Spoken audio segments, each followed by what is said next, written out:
नमस्कार, आप देख रहे हैं जौनपुर टुडे और मैं हूं शुभम अग्रहरी। साथियों, जैसा आप सभी को पता है कि देश में लोकसभा चुनाव का दौर चल रहा था और कल मतगणना की बारी थी। मतगणना भी हो चुका है। अब देश में स्थितियां भी साफ हो चुकी हैं कि किसकी सरकार बनने की, किसी कितनी सीट है, किसी कितनी सीट नहीं है, सब कुछ साफ हो चुका है। लेकिन आपको बता दें कि सबसे बड़ा झटका जो लगा है वह भारतीय जनता पार्टी को लगा है, क्योंकि इस बार 2019 के मुकाबले अगर बात किया जाए तो 70 से अधिक सीटें, लगभग 70 सीटें कम आई हैं भारतीय जनता पार्टी की। तो वहीं अगर बात किया जाए भोजपुरी से आने वाले स्टार्स की, खासतौर से अगर मनोज तिवारी, रवि किशन, दिनेश लाल यादव की, तो रवि किशन और मनोज तिवारी तो अपना सीट बचाने में कामयाब साबित हुए, लेकिन दिनेश लाल यादव अपनी सीट अपनी सीट बचाने में नाकामयाब साबित हुए हैं, क्योंकि आजमगढ़ से दिनेश लाल यादव चुनाव इस बार हार चुके हैं। उपचुनाव में वह जीते थे, लेकिन इस बार वह चुनाव हार चुके हैं। उसके बाद एक बड़ा चेहरा जो था भोजपुरी इंडस्ट्री का, जो चुनाव में आया हुआ था, वह था पवन सिंह। जी हाँ, पवन सिंह पावर स्टार कहे जाते हैं और भोजपुरी इंडस्ट्री में एक बहुत बड़ा नाम है पवन सिंह का। और पवन सिंह बिहार के काराकाट लोकसभा क्षेत्र से चुनावी मैदान में थे। पहले वह भारतीय जनता पार्टी में थे।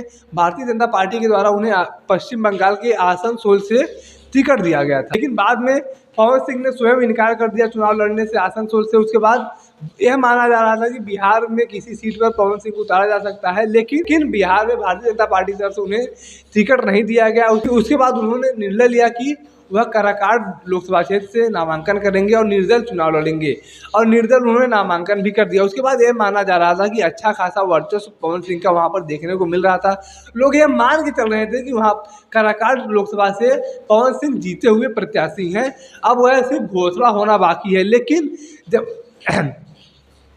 लेकिन आपको बता दें कि पवन सिंह भी इस बार चुनाव हार गए, और एक बार वो मिथ्या फिर से सच साबित हुई जो भोजपुरी इंडस्ट्री में लगाया जाता है कि भोजपुरी इंडस्ट्री का कोई भी कलाकार अगर चुनावी मैदान में जाता है तो उसे पहली बार में जीत हासिल नहीं होती। जी हाँ, भोजपुरी इंडस्ट्री में जितने भी कलाकार चुनावी मैदान में आते हैं, चुनाव लड़ते हैं, उन्हें पहली बार में जीत हासिल नहीं होती।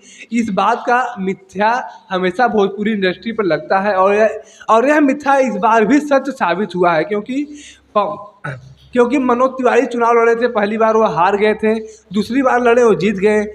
रवि किशन पहली बार चुनाव लड़े थे, वो भी हार गए, दूसरी बार लड़े जीत गए। दिनेश लाल यादव पहली बार चुनाव लड़े थे, हार गए, दूसरी बार लड़े जीत गए, लेकिन इस बार वो चुनाव हार गए हैं। अब उसके बाद बात करें पवन सिंह, तो पवन सिंह का यह पहला चुनाव था, और पवन सिंह भी इस बार लोकसभा क्षेत्र काराकाट से अपना चुनाव हार चुके हैं, और भी अच्छे खासे मार्जिन से चुनाव हारे हुए हैं।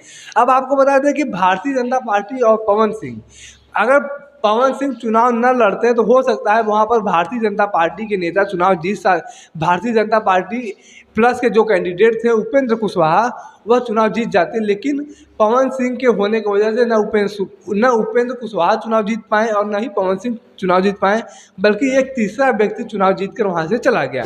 बाकी लोकसभा चुनाव को लेकर आप क्या कुछ समझते हैं, कमेंट करके जरूर बताएं।